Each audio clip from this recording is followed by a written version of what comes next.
ప్రియమైన దేవుని పిల్లలారా, ఈరోజు బైబిల్ గ్రంథంలో నుండి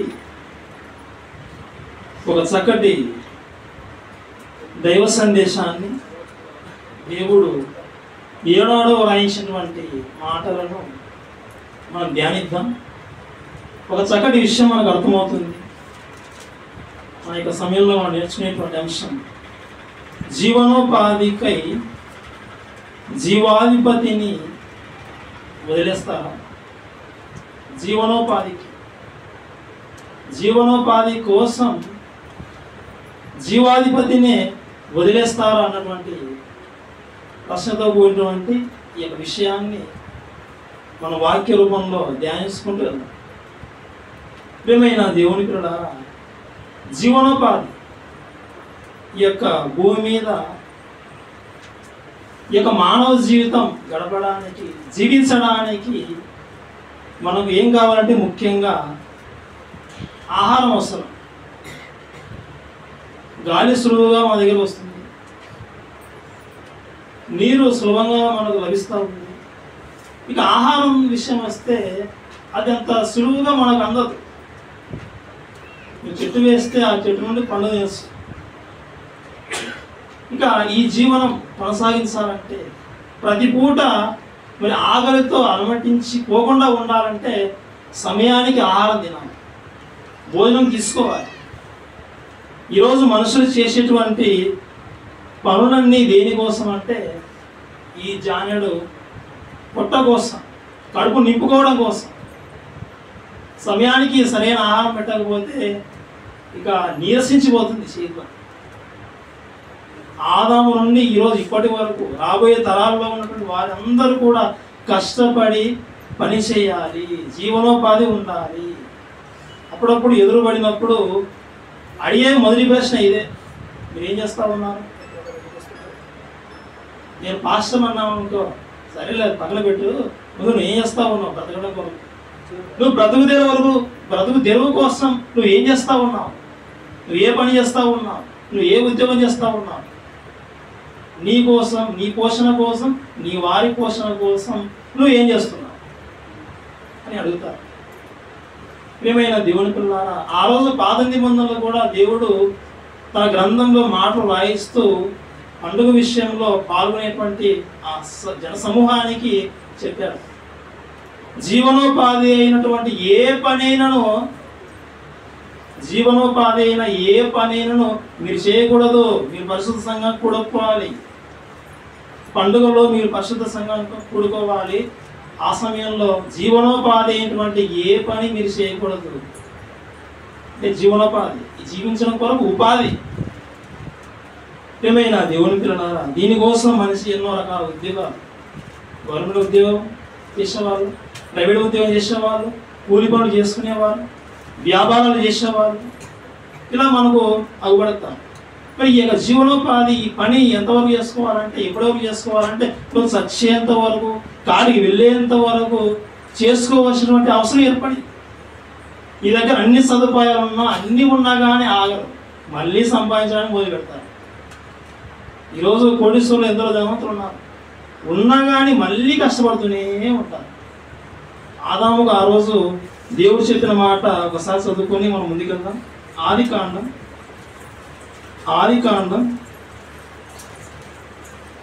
3వ అధ్యాయం, ఆదికాండం 3వ అధ్యాయం 17వ వచనం.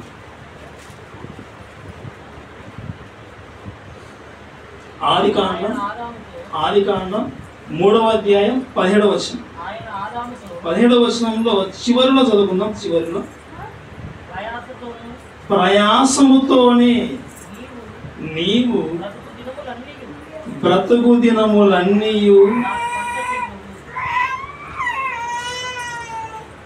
ప్రయాసముతోనే నీవు బ్రతుకు దినములన్నీ దాని పంట తిందువు.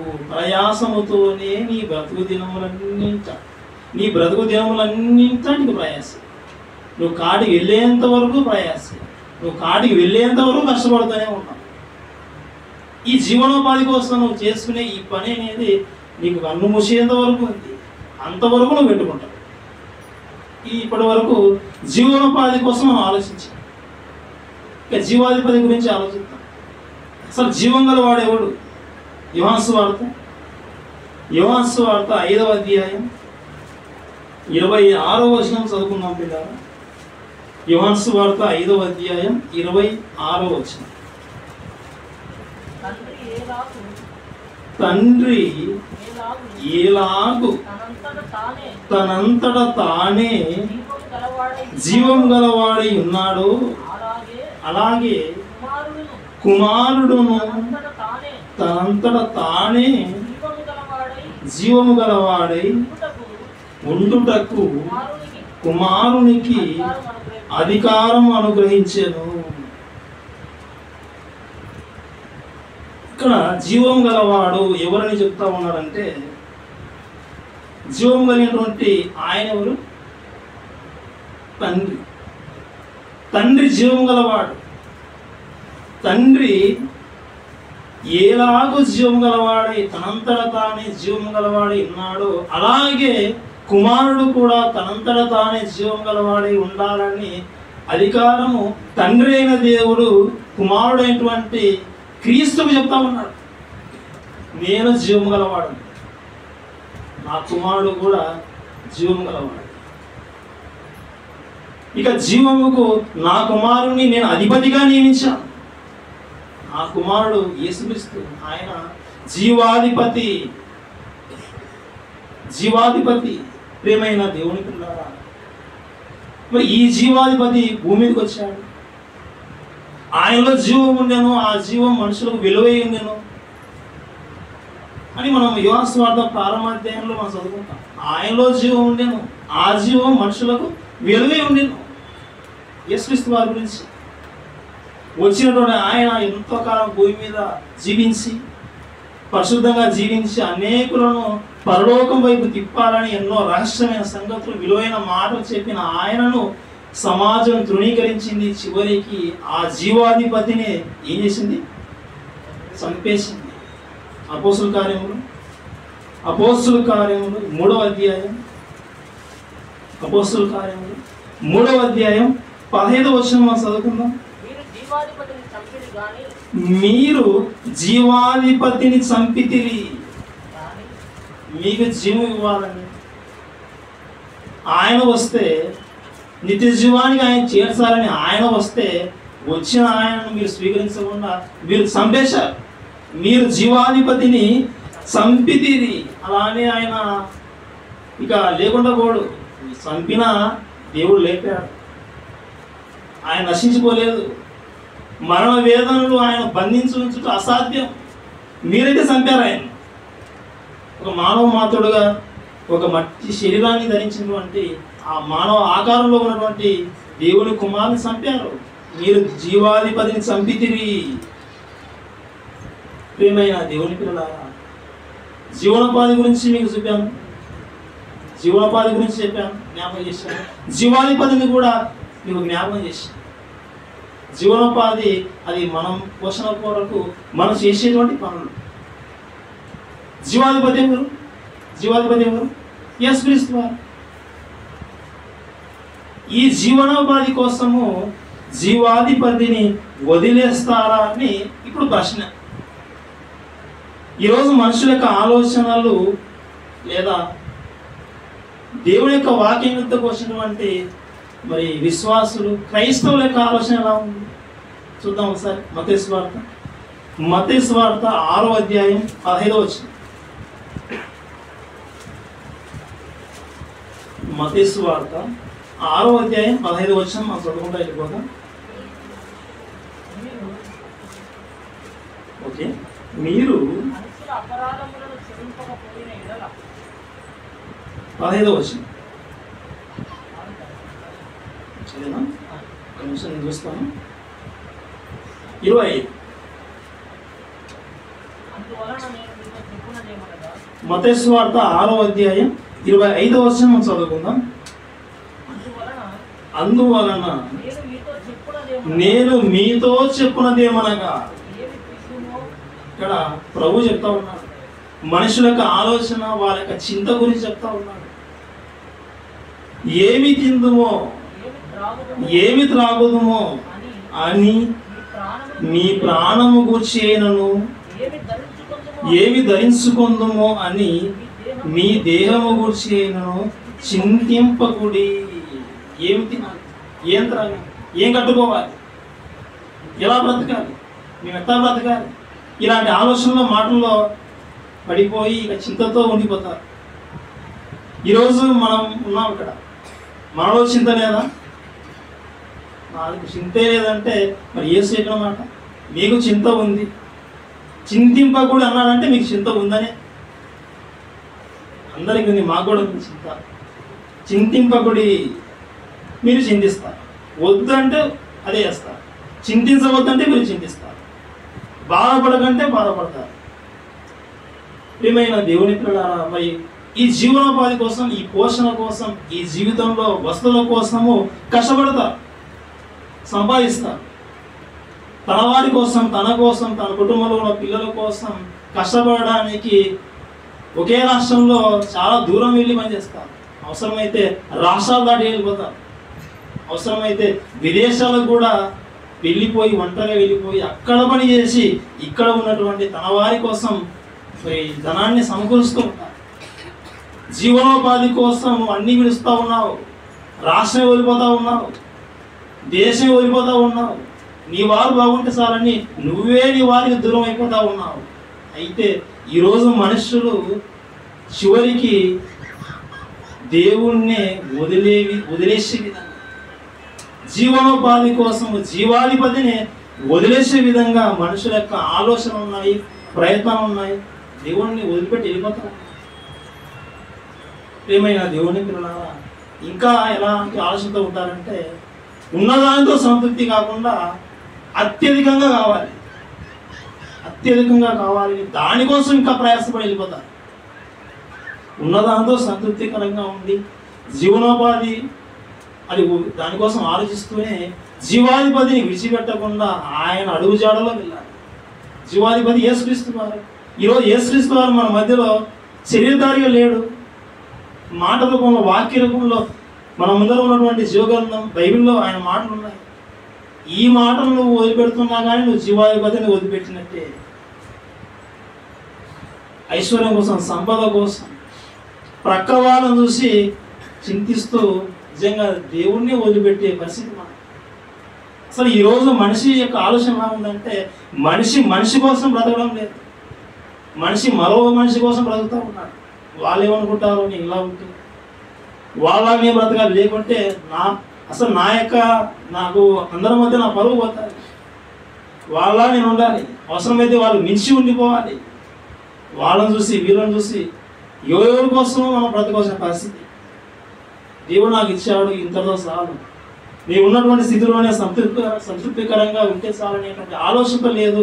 ఇంకా ఎన్నో ఆలోచనలు చేసుకుంటూ చింతిస్తూ ఈరోజు మనిషి తనకు తాను తెలియకుండానే దేవునికి దూరం అయిపోతూనే ఉన్నాడు. ప్రియమైన దేవునికి వాళ్ళు బంగారు కొన్నారు, మనం బంగారు కొన్నాం. వాళ్ళు టీవీ కొన్నారు పెద్దది, మనం టీవీ కొన్నారు.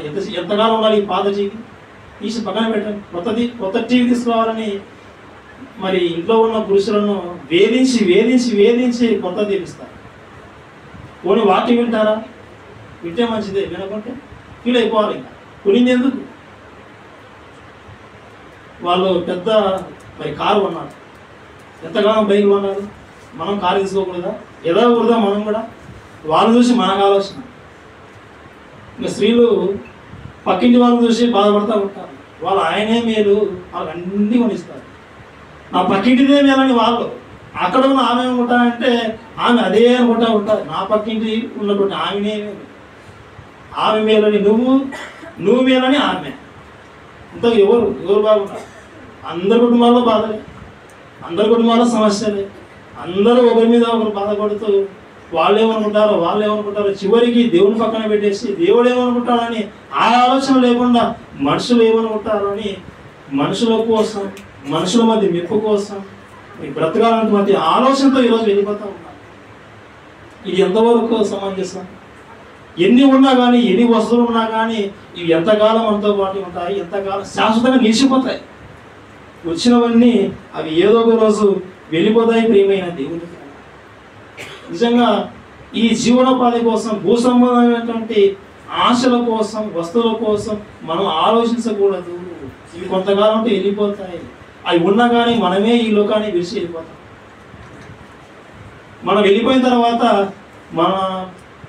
మనతో ఉన్నవారు మనకు చక్కటి ఫోటో తయారు చేసి గోడకు పెడతారు. అందులో రాస్తారు, జ్ఞాపకంగా రాస్తారు, జననము మరణము. నువ్వు ఇలా చదువుకున్నావంటే నీకేం అర్థం కాదు. జననము మరణం, ఈ లోకానికి వచ్చారు, ఈ లోకానికి వెళ్ళిపోయారు. కానీ నువ్వు ఎలా చదువుకోవాలంటే దీన్ని నువ్వు దేవుని కోసం బ్రతకాలంటే, భయపడాలంటే నువ్వు ఎలా ఆలోచించాలంటే నేను చెప్తా ఉన్నాను, ఒకసారి ఆలోచించండి. వచ్చాడు, జననం అంటే వచ్చాడు, మరణం అంటే పోయాడు. ఆ ఫోటోలో ఉన్న వ్యక్తి స్త్రీ, ఒక లేడీస్ ఫోటో ఉందంటే ఆమె వచ్చింది, ఆమె వెళ్ళింది. వచ్చాడు, వెళ్ళాడు. లేదా ఇంకొక విధంగా వచ్చాడు, చచ్చాడు. మధ్యలో ఏం చేశాడు? ఏం చేయలేదు, గేమ్ ఆడాడు. ఈ లోకము నటన గతిస్తున్నది. దేవుని కోసం నువ్వు ఏం చేశావు? ఈ జీవితంలో నువ్వు ఎలా బ్రతికావు? నీకు ఇష్టానుసారంగా నువ్వు జీవించి ఈ జీవితాన్ని ముగించుకుని వెళ్ళిపోతే ఆ తర్వాత నీ పరిస్థితి ఏంటి? నిన్ను కాపాడడం కొరకే, నీ కోసమే ఆ లోకం నుండి ఆయన ఈ లోకానికి వచ్చాడు. జీవాధిపతి వచ్చి ఆయన తన ప్రాణాన్ని పెట్టాడు. ఆ జీవాధిపతిని ఈరోజు సమాజం తృణీకరిస్తూ ఉంది. ఈరోజు ఆయన మాటల యొద్దకు వచ్చిన వాళ్ళు కూడా తమకు తామే తిన్నట్టుగా దేవునికే పరోక్షంగా దూరం అయిపోతూ ఉన్నారు. ఆలోచించకుండా ఉన్నారు ప్రియమైన దేవుని పిల్లలారా. నిజంగా దేవుని యొక్క మాటలు చాలా విలువైనది, శక్తి గలవి. నిజంగా దాంట్లో ఎంత శక్తి ఉందంటే మనకు తెలిసిన వాటిని చదువుకుందాం. యాకోబు రాసిన పత్రిక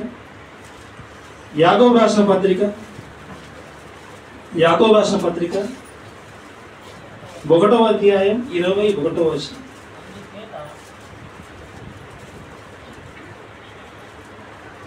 దేవుని యొక్క వాక్యం యొక్క శక్తి ఏంటో మనం ఈ యొక్క వచనంలో చదువుకుంటా ఉన్నాం. యాకోబు రాసిన పత్రిక 1వ అధ్యాయం 21వ వచనం. అందుచేత సమస్త కల్మషమును విర్రవీగుచున్న దుష్టత్వమును మాని లోపల నాటబడి నీ ఆత్మను రక్షించుటకు శక్తిగల వాక్యమును సాత్వికముతో అంగీకరించుడి. దేవుని యొక్క మాటకు ఉన్నటువంటి శక్తి ఏంటంటే మీ ఆత్మను రక్షిస్తుంది, మిమ్ములను కాపాడుతుంది. నువ్వు ఎంత జీవనోపాధి కోసం పోరాడి ప్రయాసపడి సంపాదించి కూడబెట్టినది ఏది కూడా నిన్ను కాపాడలేదు, నీ ఆత్మను రక్షించలేదు. నీకున్నటువంటి ఈ భూ సంబంధమైనటువంటి ఈ జీవిత కాలంలో ఉన్నటువంటి రోగం నయం చేసుకోవడం కొరకే నీ జీవనోపాధి అంతా తీసుకుని వెళ్ళి డాక్టర్ చేతులు పెట్టాలి. ఆయన చిన్న ఆపరేషన్ చేస్తాడు. ఆయన ఏం చేశాడో మనకు తెలియదు. నువ్వు బ్రతుకుతావు అంటాడు. ఇంటికి పోయిన తర్వాత 2-3 రోజులకే నువ్వు ఉంటావు, చనిపోయి ఉంటావు. ఇన్ని సంవత్సరాలు కష్టపడిన ఈ జీవనోపాధి ఏమైపోయింది? అతని అకౌంట్లోకి వెళ్ళిపోయింది. చివరికి ఈ సంపద అంతా నిన్ను విడిచి వెళ్ళిపోయింది. నువ్వు జీవనోపాధిని జీవాధిపతిని నువ్వు విడిచావు. జీవనోపాధి కోసం నువ్వు వెంటబడ్డావు, సంపాదించుకున్నావు. చివరికి అది కూడా నువ్వు విడిచిపెట్టి వెళ్ళిపోయింది. ఇక నీ పరిస్థితి ఏంటి? నువ్వు జీవాధిపతి దగ్గరికి వెళ్ళలేవు. సిగ్గు. ఆయన విడిచిపెట్టాను కదా, సంఘాన్ని విడిచిపెట్టాను కదా, మళ్ళీ ఏ ముఖంతో వెళ్ళాలి? పోనీ సంపాదించింది ఉందా? ఇది ఉండదు, ఇది పోయి కాదు. అటు పోలేక ఇటు పోలేక మరి మధ్యలో నలిగిపోయి అలాగే ఉండిపోయి మరి దేవునికి దూరం అయిపోయి ఈ లోకంలో నాశనానికి వెళ్ళిపోయే వాళ్ళు చాలామంది ఉన్నారు. ప్రియమైన దేవునికి పిల్లలారా, జీవనోపాధి అయిన ఏ పనైనా చేసుకోవచ్చు, నువ్వు చేసుకో, తప్పులేదు. అయితే జీవాధిపతి అయినటువంటి యేసుక్రీస్తు వారు వాక్యమును, జీవము గల తండ్రిని నువ్వు విడిచిపెట్టకూడదు, వదిలిపెట్టకూడదు, దేవునికి దూరం కాకూడదు, నువ్వు తొలగిపోకూడదు. లోకంలో ఉన్న వాళ్ళకి తెలియదు.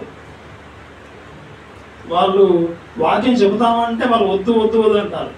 కానీ ఇక్కడ పరిస్థితి ఏంటంటే నువ్వు ఆల్రెడీ దేవుని దగ్గర వచ్చావు, ఇక్కడ విచిత్రం ఏంటంటే వచ్చిన నువ్వు వదిలేస్తూ ఉన్నావు. ఇది వాళ్ళు వద్దంటారు లోకంలో వాళ్ళు, కానీ నువ్వు వచ్చావు, వాక్యం విని ప్రేమించి మరి పరలోక సంబంధమైన ఆ యొక్క రుచి ఎరిగి నువ్వు వచ్చావు. వచ్చిన నీవు ఈ లోకంలో ఉన్న సమస్యలు, కష్టాలకు, ధన మోసం నీ లోకం వచ్చినప్పుడు మోసపోయి నువ్వు వాటి వెంట పరిగెడతా ఉన్నావు. వదిలేస్తావా? ప్రారంభంలో దేవుడు నీకు చెప్పిన మాటలు, ఆయన యొక్క విలువైన సంగతులు నీకు జ్ఞాపకం రాలేదా? ఎంతో కాలం వాక్యం నేర్చుకుంటూ ఉన్నావు. నీకు వాక్యం అంటే నీకు సులభమైందా? నువ్వు ఎందుకు వదిలేస్తూ ఉన్నావు? దేవుడు అడుగుతూ ఉన్నాడు, ప్రియమైన దేవుని పిల్లలారా. ఇక భూ సంబంధం ఆహారము ఈ వస్తువుల కోసమే కాదు, మనుషులను చూసి కూడా దేవుని వదిలిపెట్టి వెళ్ళిపోతూ ఉంటారు.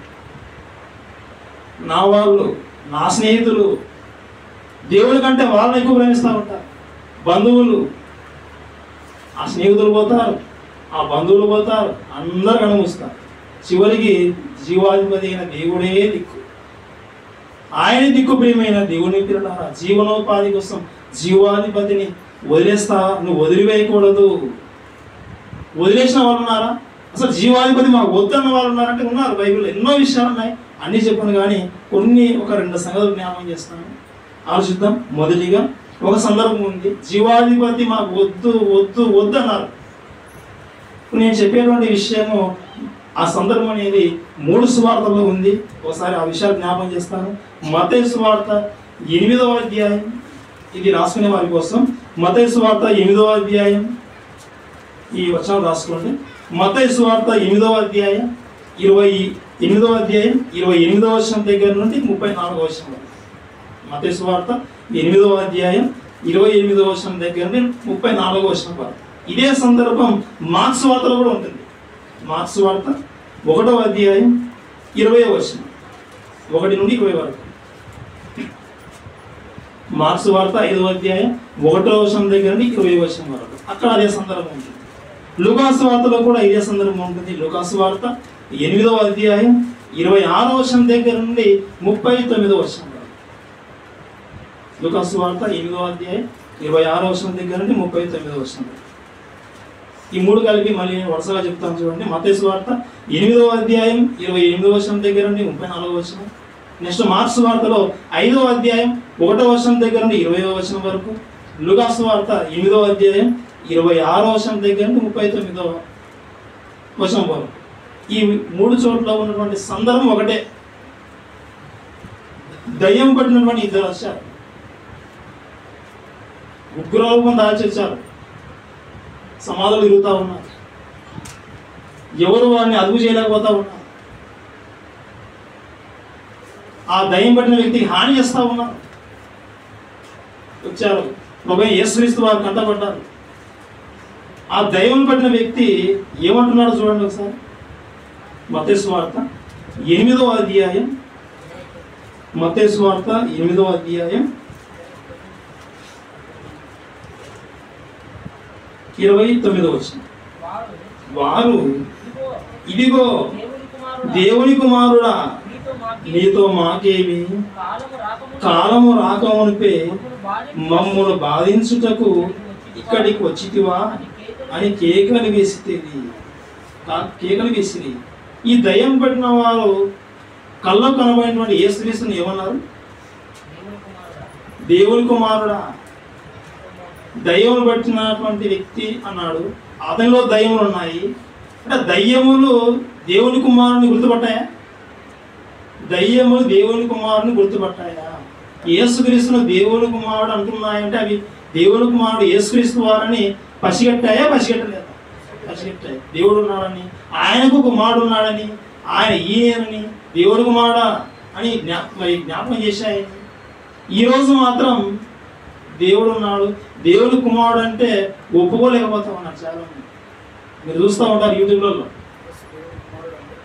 యేసుక్రీస్తు దేవుడి కుమారుడా అంటే ఆయన వాల్యూ తగ్గించినట్టుగా ఫీల్ అయిపోతూ ఉంటారు. ఆయన దేవుని కుమారుడే. నేను నా తండ్రి దగ్గర వచ్చాను, నా తండ్రి నాకు ఏం నేర్పాడో నేను అవే బోధిస్తూ ఉన్నాను మీకు. నేనున్నాను, నా తండ్రి ఉన్నాను, ఆయన ఎన్నో మాటలు చెబుతూ ఉన్నా కానీ లేదు. కలిపి తప్పి నేను వచ్చానని చెప్పేసి క్రైస్తవ ప్రపంచాన్ని అయోమయంలో పడేస్తా ఉన్నారు. ఈరోజు సత్యవాక్యం బోధించేటువంటి ఈరోజు Bible open universities India international బోధించే బోధలు ఈ మాటల సారం తెలియక ఏదో ఒక వీడియో ఉంటే ఆ వీడియో మధ్యలోకి ఎంటర్ అయిపోయి ఒక చిన్న క్లిప్ తీసి వ్యంగ్యంగా చిత్రీకరిస్తూ ఉన్నారు. ఎవరు ఎన్ని విధాలుగా చిత్రీకరించినా ఈ బోధ సత్యమైన బోధని అన్ని విషయాలు కూలంకషంగా వాక్య రూపంలో చూపించినా కానీ నమ్మలేకపోతా ఉన్నారు, సైన్స్ లేకపోతా ఉన్నారు. యేసుక్రీస్తు వారిని నేను దేవునికి వాడని చెప్తా ఉంటే మధ్యలో వీళ్ళు ఎంటర్ అయిపోయి లేదు వాళ్ళు అనుకోకూడదు, మేము నిన్నే ఒక సుప్రీంగా పెట్టుకున్నామని వీళ్ళ మధ్యలో ఎంటర్ అయిపోయి ఫీల్ అయిపోతా ఉంటారు. ఏమైనా దేవుని దయ్యములు గుర్తుపట్టాయి, నువ్వు దేవుని కుమారుడు, దేవుని కుమారుడా మమ్మును నీతో మాకేమి, కాలం రాకమునిపే మమ్మల్ని బాధించుటకు ఇక్కడికి వచ్చితివా అని కేకలు వేశారు. మాకు బాధ పెట్టాకు, ఇది అక్కడ పందులు ఉన్నాయి, ఆ పందుల్లోకి మనం పంపిస్తే అక్కడ వెళ్ళిపోండి అన్నాడు. పరిగెత్తుకుంటూ అవి పందులోకి వెళ్ళిపోతే ఆ పందులు పరిగెత్తుకుంటూ వెళ్ళిపోయి సముద్రంలో పడి తెచ్చిపోయాయి. ఇక ఈ సంగతి ఈ పందులకు సంబంధించినటువంటి యజమానులు ఉంటారు కదా, పందులు కాసేవారు ఉన్నారు. ఈ పందులు కాసే వాళ్ళు పందులు ఉన్నటువంటి ఆ వారి యజమాని చెప్పారు, పందులన్నీ చచ్చిపోయాయి. ఈ సంగతి చెప్పేసరికి ఆ యజమానులందరూ వచ్చారు. వచ్చిన తర్వాత ఏంటి ఎలా జరిగింది, ఇదిగో దయ్యంలో పడ్డాయి, అవన్నీ వెళ్ళిపోయి అక్కడ పడి చనిపోయాయి. ఆ సంగతి చూశారు. దయ్యం పట్టిన వ్యక్తులు వీళ్ళు బాగుపడ్డారు. వీళ్ళు బాగుపడిన సంగతి చూశారు, దయ్యం చచ్చిపోయే సంగతి చూశారు. ఇది చేసింది ఎవరు, ఇదంతా సంగతి ఈ శుద్ధిక్రియ చేసింది ఎవరు, వీళ్ళని బాగుపరిచింది ఎవరు, ఈ పందులు చనిపోవడానికి కారణం ఎవరు, ఇదిగో ఆయన చేశాడు. ప్రభువైన యేసుక్రీస్తు వారి దగ్గర వచ్చి, ఆయన మేమేదో పందుల వల్ల బిజినెస్ చేసుకుంటా ఉన్నాము, మా జీవనోపాధి అదే, పందుల బిజినెస్ మాది, నీ దెబ్బకు మా పనులు తెచ్చిపోయాయి, సో నువ్వెందుకు మాకు, లేదు నేను వచ్చి దేవుని మాట చెప్పడానికి, నేను వాక్యం చెప్పాను, అతని బాబు దయాన్ని ఒలగొట్టాను, ఇవి చెప్తే వాళ్ళు నమ్మడం లేదు. నీ వాక్యం వద్దు, నువ్వు దయాలు ఒలగొట్టడం వద్దు, నువ్వు అందరిని బాగుపరచడం వద్దు, పక్కన పెట్టు, కానీ మమ్మల్ని వదిలిపెట్టు, నమస్కారం నీకు, వెళ్ళిపో. ఈరోజు మనం కూడా వాక్యం చెప్పడానికి వెళ్ళిపోతే ఇదే సంగతులు, వాక్యం వద్దు, ఇది విదేశాల మొత్తం లేనిపోయిన మాటలని చెప్తూ ఉంటారు. సత్యవాక్యము జీవవాక్యాన్ని ఈరోజు సమాజం వద్దని చెప్తా ఉంది. ఆ రోజు సమాజం జనులు వద్దని ఆ సమాజంలోకి డైరెక్ట్గా వేసే వెళ్ళాడు, నువ్వు వద్దు. ఏమన్నారో చూద్దాం. ఇదే సందర్భాల్లో ఒక మాట చదివిస్తాను మీతో. మార్క్స్ వార్త 5వ అధ్యాయం 17వ వచనం. మార్క్స్ వార్త 5వ అధ్యాయం 17వ వచనం. వారి యొక్క ఆలోచన ఎలా ఉంది, ఆయన ఉన్నారా, అసలు ఎలా వేడుకున్నారో చూడండి. మార్క్స్ వార్త 5వ అధ్యాయం 17వ వచనం. తమ ప్రాంతములు, ఈ ప్రాంతాలను ఇక్కడ కనపడకూడదు, తమ ప్రాంతములు విడిచి పొమ్మని వారు ఆయనను బతిమాలు కొనసాగిరి. బతిమాలుకుంటా ఉన్నా, నువ్వు ఉండాలి, ఇక్కడే ఉండాలి, చేయబట్టుకోలేదు వాళ్ళు, వెళ్ళిపో బతిమాలుకుంటా ఉన్నా. వాళ్ళ బాధ భరించలేక వెళ్ళిపోయాడు. ప్రియమైన దేవుని పిల్లలారా, నిజంగా కుష్ఠువు పోగొట్టాడు, పక్షవాయు గల వాడిని లేపాడు, ఎంతో శక్తి గలవాడు, చనిపోయిన వాడిని తిరిగి లేపాడు. అలాంటి ఆయన వచ్చినప్పుడు చనిపోయిన పందులను బ్రతికించమని చెప్పి అడిగినా బాగుంది. ఆ దైవం పెట్టిన వ్యక్తిని బాగు చేశావు, ఈ పందుల సంగతి కూడా ఆలోచించి ఏమైనా బ్రతికిస్తావని అడగలేదు. నువ్వు వెళ్ళిపో, ఏం మాట్లాడలేదు, ఇదే వెళ్ళిపో బ్రతిమాలు సాగేది. ప్రియమైన దేవుని పిల్లలు, అంటే ఈ జీవనోపాధి సంపద పోయింది అన్నట్టు. జీవనోపాధి కోసము జీవాధిపతి యేసుక్రీస్తు వారు కళ్ళ ముందుకు వచ్చినా కానీ వద్దు అన్నారు. వద్దు. ఇంకొక విషయం ఉంది, ఒకటి ఇంకా చాలా ఉన్నాయి, ఇంకో విషయం చూపిస్తాను. ఇక్కడ సంగతి ఏంటంటే, యేసుక్రీస్తు వారు దయ్యం ఒలగొట్టాడు కదా, అదేవిధంగా అపోస్తలుడైన పౌలు కూడా ఒక ఆమెకు దయ్యం పట్టింది, ఆ దయ్యాన్ని కూడా ఒలగొట్టాడు. ఇప్పుడు ఆ సందర్భం దగ్గర చెప్తున్నాను. అపోస్తల కార్యములు 16వ అధ్యాయం 1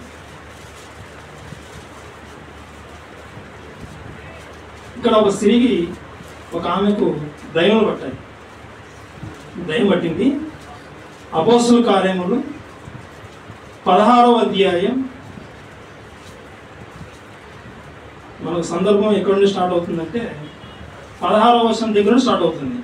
అపోస్తుల కార్యములు 16వ అధ్యాయం 16వ వచనం దగ్గర నుండి ఈ సన్నివేశం మనకు ప్రారంభమవుతుంది. ఇక్కడ ఒక ఆమెకు దయ్యం పడుతుంది. పుతోను ఒక దయ్యం పట్టింది. ఆ దయ్యం పట్టిన ఆమె ఎవరైతే ఉన్నారో ఆమె చేత అవి ఏం చేస్తూ ఉన్నారంటే, ఆమె చెప్పేటువంటి ఆ యొక్క మాటలు ఏవైతే ఉన్నాయో, ఏ సోది అయితే చెప్తూ ఉందో, ఆమె దయ్యం పట్టిన ఆమె సోది చెప్తా ఉంటే ఈ చుట్టూ ఉన్న వాళ్ళు ఆమెను ఆధారం చేసుకొని లాభాన్ని సంపాదించుకునేవాళ్ళు. దయ్యం పట్టిన సోది చెప్తాది, వచ్చిన వాళ్ళు పోయేవాళ్ళు ఉంటారు కదా, వాళ్ళ దగ్గర ఏదైనా లాభం సంపాదించేవాళ్ళు ఈమెను ఆధారంగా చేసుకుని. ఇప్పుడు దైవ సేవకులు మరి పౌలు గారు వెళ్ళినప్పుడు ఈ దయ్యం పట్టినటువంటి ఈ చిన్నది ఈమె ఏం చేస్తానంటే, వీళ్ళు ఎవరో కాదు, దేవుని వాక్యం చెప్పడం కోసం వచ్చారు కదా వీళ్ళు ఎవరంటే 17వ వచనంలో, ఈ 17వ వచనం చదువుతాను చూడండి మధ్యలో, ఈ మనుష్యులు సర్వోన్నతులైన దేవుని దాసులు, వీరు మీకు రక్షణ మార్గం ప్రచురించే వారై ఉన్నారు. వీళ్ళు దేవుని మాటలు మీకు చెప్తారు, వీళ్ళు రక్షణ మార్గం మీకు తెలియజేస్తారు. ఈ పౌలుతో ఉన్న వారితో ఈ దయ్యం పట్టిన విషయం మాట్లాడుతూ ఉంది. ప్రతిసారి వాళ్ళు ఇచ్చిన ప్రతిసారి వెంటబడడం, వీళ్ళు దేవుని దాసులు, వీళ్ళు వాక్యం చెప్తారు, వీళ్ళు రక్షణ మార్గం చెప్తారు. ఇది విని విసి చెంది పౌలు గారు ఆమెలో వెళ్ళిపో అన్నాడు. ఆ దయ్యం వదిలి వెళ్ళిపోయింది. ఇప్పుడు 19వ వచనం చదువుకుంది. ఒకసారి 18 చివరి చదువుతాను చూడండి. 18 చివరిలో నేను చదువుతాను. ఆ దయ్యంతో చెప్పాను, ఏమని చెప్పాడంటే, ఇంకా పైన చదువుతాను, నీవు ఈమెను వదిలిపోమని యేసుక్రీస్తు ఆజ్ఞాపిస్తున్నానని ఆ దయ్యంతో చెప్పిన వెంటనే ఆ దయ్యం ఆమె వదిలిపోయాను. 19వ వచనం చదువుకుందాం. ఆమె యజమానులు తమ లాభ సాధనము పోయాలని చూసి, వాళ్ళ దయ్యం పట్టిన ఆమెను, ఆ దయ్యం పట్టిన ఆమె సోది చెప్తా ఉంటే ఆమె లాభం సంపాదించుకునేవాళ్ళు. ఈ పౌలు గారు దయ్యాన్ని పోగొట్టాడు, యేసుక్రీస్తు ఆజ్ఞాపించి పోగొట్టాడు. ఆమె అయితే ఉంది, కానీ ఆమెలో ఉన్న దయ్యం వెళ్ళిపోయింది. వీళ్ళేం బాధపడతా ఉన్నారంటే, ఇందులో దయ్యం ఆమె బట్టి ఉంటే, ఆమె సోది చెప్తా ఉంటే మేము లాభం సంపాదించే వాళ్ళము, నువ్వు దయ్యాన్ని వెళ్ళగొట్టావు, ఇప్పుడు ఆమె సోది చెప్పదు, ఏం చెప్పదు, మాకు లాభం రాదు, ఏం రాదు, మాకు లాభం పోయింది అని వీళ్ళు తెగ బాధపడతా ఉన్నారు. ఇక తర్వాత చిత్రహింసలు పెడతారు. వీళ్ళ ఈ యజమాన సంగతి ఏంటంటే, వీళ్ళ వ్యాపారం కూడా ఎలా ఉందో, అందరూ రకరకాల వ్యాపారాలు చేస్తారు. దయ్యం పట్టిన ఆమెతో వీళ్ళు వ్యాపారం చేశారు, సోది చెప్పించుకుని. దయ్యంతో కూడా వీళ్ళ పోషణ కూడా ఎలా ఉందో, దయ్యంతోనే బిజినెస్ అయిపోతుంది. ప్రియమైన దేవుని పిల్లలారా, పౌలు వాక్యం చెప్పినప్పుడు కూడా వద్దు, ఆ రోజు యేసుక్రీస్తు వారు డైరెక్ట్గా వచ్చిన జీవాధిపతి మా వద్దు. యేసుక్రీస్తు గారు ఆయనకు సాదృశ్యకరంగా ఈరోజు మన కళ్ళ ముందర ఉన్నటువంటిది వాక్యం. ఈ వాక్యం చెప్పేవాళ్ళు వీళ్ళు మాకొద్దు. పౌలు గారు జరిగిన హింస, లాగేశారు, కొట్టేశారు, జైలు వేశారు. దయ్యం వదిలిపెట్టిన ఆయన చివరికి దయ్యం పోయింది, కానీ ఈయన మాత్రం తీసుకెళ్ళి ఎక్కడేశారు? చెరసాలలో వేశారు. ప్రియమైన దేవుని పిల్లలారా, ఇది దేవుని యొక్క వాక్యం చేతపట్టిన వాళ్ళ పరిస్థితి. దేవుని వాక్యం చదువుకోరు, జీవాధిపతిని వదిలిపెట్టకుండా ఉండలేరు, వదిలేస్తారు. వదిలిపెట్టకూడదని ఒకవేళ మనం చెప్పామంటే ఇక సమస్య మామూలు ఉండదు.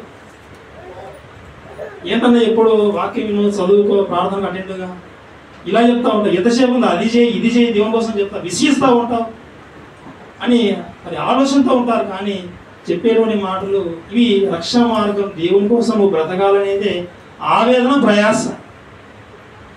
ఏ విధంగా ఎలా అపవాది మాయ చేస్తుందో, ఎలా దేవుణ్ణి విడిచిపెట్టే విధంగా వీళ్ళు ఏ మార్గంలో వెళ్ళిపోతా ఉన్నారు, ఇది నిరోధించడం కొరకే వాక్యం అనేకులు ఉన్నట్టుగా గట్టిగా చెబుతానే ఉంటారు. ప్రియమైన దేవుని, ఈ వాక్యం మాకొద్దు అనే విధంగా అలా వెళ్ళడం అనేది అది సమంజసం కాదు. మరి దేవుని కార్యక్రమాలు జరుగుతూ ఉన్నప్పుడు సరైన సమయానికి మనం ఏం చేయాలంటే అటెండ్ కావాలి, సమయానికి అటెండ్ కావాలి. 10 అయ్యేసరికి టైం చూసుకుంటే అందరూ వచ్చి ఉండాలి, 10కే వచ్చేసి ఉండాలి. మధ్యలో ఎవరో వచ్చారంటే ఎవరు లేట్ అయి వచ్చారనుకోవాలి. అది తర్వాత కూడా అప్పుడప్పుడు వస్తూ ఉన్నారంటే దేవుడు ఏమనుకోవాలి? పైన నుండి ఆయన చూస్తూ ఉన్నాడు. ప్రియమైన దేవుని పిల్లలారా, జీవనోపాధి కోసం ఏ పని అయినా సరే ఉన్నా కానీ దేవుని కోసం ఆ పనులే వదిలేయాలి. ఆదివారం రోజులే పనులు పెట్టుకుంటారు. ఉన్న బట్టలన్నీ ఆ రోజు పెట్టుకుంటారు. ముందర ఉతికి ఆరేస్తారు. ఆ రోజు ఆదివారం రోజు ఉతికి ఆరేస్తారండి. కానీ దేవుడు మనం ఉతికి ఆరేస్తాడని తెలియదు. ఆయన విడిచిపెట్టామంటే, ఆయన వదిలేసామంటే ఆయనే మనకు ఉతికి ఆరేస్తాడు నరకంలో. ప్రియమైన దేవుని పిల్లలారా, దేవుణ్ణి ఏ కారణం చేతనైనా నీకు ఏ కారణమే ఉండొచ్చు, ఆయన వదిలిపెట్టకూడదు. వచ్చావు, నా దేవుడు జీవగల దేవుడు గొప్పవాడన్నావు, వచ్చింది నువ్వే, సత్యం తెలుస్తుంది నువ్వే, మరి నువ్వే వదిలేస్తా ఉన్నావు అంటే వదిలివేయకూడదు. ప్రియమైన దేవుని పిల్లలారా, జీవాధిపతిని వదిలివేస్తే మనకు చాలా ప్రమాదం ఉంది. అపోస్తలుల కార్యం 3వ అధ్యాయం 15వ వచనంలో జీవాధిపతిని చంపేసిదిరి అని పేదగా ప్రసంగంలో విన్నారు. ఇంకా ఆయన ప్రసంగం చేస్తూ ఆయన వదిలిపెడితే, ఆయన తృణీకరిస్తే జరిగే సంగతి కూడా మీకు జ్ఞాపకం చేస్తాను. మనం చదువుకున్న మాట ఒక సందర్భంలో అపోస్తలుల కార్యములు 3వ అధ్యాయం 23వ వచనం. ఆయన విడిచిపెడితే, ఆయన మాట వినకపోతే మనకు జరిగేటువంటి లాభమో నష్టమో మీరే ఆలోచించండి. అపోస్తలుల కార్యములు 3వ అధ్యాయం 23వ వచనం. ఆ ప్రవక్త మాట ఎవరి గురించి అంటే యేసుక్రీస్తు గురించే. ఆ ప్రవక్త మాట వినని వాడు ప్రజలలో ఉండకుండా సర్వనాశనం అయిపోతాడు. జాగ్రత్త. దేవుడు జ్ఞాపం చేస్తూ ఉన్నాడు, ఆయన వదిలిపెట్టకూడదు. ప్రియమైన దేవునికి, ఇది నేను చెప్తున్న మాట కాదు, మన దేవుడు మనకు చెప్తున్న మాట, మన దేవుడు మనకు జ్ఞాపకం చేస్తున్న మాట. ఏ కారణం చేతనో, ఏ జీవనోపాధి కోసమైనను, ఏ మనుషుల కోసమైనను నువ్వు జీవాధిపతిని వదిలివేయకూడదు. వదిలేస్తున్నావా? అయితే నీకు జరిగేటువంటి శాస్త్రం ఏదో తెలుసా? సర్వనాశనం. అలా ఉండకూడదనే ఈ మాటలు ఈరోజు మీకు జ్ఞాపకం చేస్తున్నాం. పిల్లలు, మీకు అందరికీ ఈ విషయాలు తెలుసు. దేవుని యొక్క మాటలు మరొకసారి మనం జ్ఞాపకం చేసుకుంటూ ఉన్నాం. అది దేవుని కోసం ఉన్నతంగా బ్రతకాలని, ఆయన మాటలు జీవం గల మాటలు, ఆయన మార్గం నడిచేవారు ధన్యులు. కాబట్టి ఈ ధన్యత మీరందరూ పొందుకోవాలని, ఈ జీవితం ముగిసిన తర్వాత యేసుక్రీస్తు వారు రెండవ రాకడలో ఆయన వచ్చిన తర్వాత మనమందరం ఇప్పుడు ఎలా ఉన్నామో పరలోకంలో కూడా మనమందరం ఉండాలని ఈ యొక్క మాట జ్ఞాపకం చేస్తూ ఈ యొక్క మాటలు మీకు తెలియజేస్తూ ఉన్నాము. మనమందరం మరి ప్రార్థనలో ఏకీవిద్దాం. పిల్లలు అందరూ ప్రార్థనలో ఏకీవించవలసిందిగా ప్రేమతో తెలియజేస్తూ ఉన్నాం. ప్రార్థన. మహోన్నతుడు అయిన మా తండ్రి, ఇదిగో నాయన, మీరు జీవం గల తండ్రి నాయన, మీ కుమారుడు కూడా నాయన జీవం గలవాడై ఉండాలని తండ్రి మీరే అధికారం ఇచ్చారు తండ్రి. ఆ రోజు జీవాధిపతి వారి మధ్యకు వచ్చిన తండ్రి వారు తృణీకరించారు నాయన. జీవవాక్యం మా చింతకు వచ్చింది నాయన, రుచి చూశాం నాయన, ఈ యొక్క మాట తెలుసుకున్నాం. ఈ లోకంలో ఉన్నటువంటి ఈ లోకాశలో తండ్రి మేము చిక్కుకొని జీవాధిపతిని ఆయన నేను తృణీకరించి తప్పిపోతామేమో అనే భయంతోనే ఆయన ఈ యొక్క మాటలు తండ్రి మేము జ్ఞాపకం చేసుకుంటూ మీ పిల్లలు తండ్రి జ్ఞాపకం చేశాం, హెచ్చరించాం. ఆయన జీవాధిపతి నాయన మీ కుమారుడు, మేము కూడా తండ్రి ఆయన అడుగుజాడలో నడవాలని, ఆయన అడుగుజాడలో నడిస్తేనే తండ్రి పరలోక రాజ్యంలో ప్రవేశం ఉందని ఈ యొక్క మాటల ద్వారా తెలుసుకున్నాం. మేము తండ్రి నీకోసం ఉన్నతంగా జీవించిన ఆయన మనుషుల వైపు చూడక విశ్వాసంలో కర్తైనటువంటి యేసు వైపు చూస్తూ ఈ పరుగు బంధంలో విశ్వాస జీవితంలో ముందుకు నడుచున్నట్లు అవకాశం కల్పించమని ఈ ప్రార్థన ఈ ప్రేగుమాడైనటువంటి యేసుక్రీస్తు ద్వారా అడిగి వేడుకొనుచున్నాం తండ్రి. ఆమేన్.